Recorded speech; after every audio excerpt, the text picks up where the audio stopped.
دنیا میں بے شمار انسان آئے ہیں، انسان بے شمار آئے ہیں، اور ہمارے بعد بھی بے شمار انسان آئیں گے۔ ہم سے پہلے بھی آئے تھے، ہمارے بعد بھی آئیں گے۔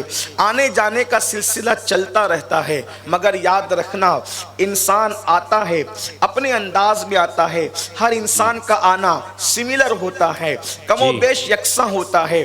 لوگ آتے ہیں گندگی میں لت پت ہو کر آتے ہیں، لوگ آتے ہیں مٹھیاں باندھ کر آتے ہیں، لوگ آتے ہیں ماؤں کو تکلیف پہنچاتے ہوئے آتے ہیں، لوگ آتے ہیں ماں پر بوجھ بن کر آتے ہیں، لوگ آتے ہیں گھروں کے اندر تکلیف کا سامان بن کر آتے ہیں۔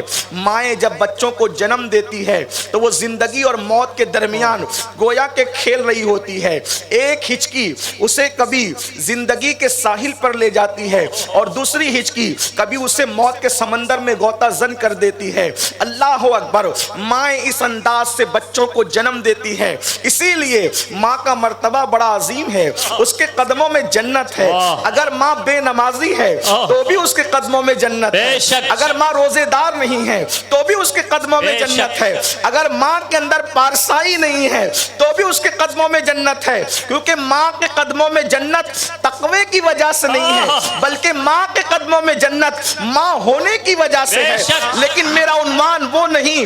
اللہ اکبر، دنیا میں جتنے بھی آئے ماؤں کو تکلیف پہنچاتے ہوئے آئے، اگر زبان حیا پر پہرا نہ ہوتا تو میں ضرور ان ایام کا ذکر کرتا۔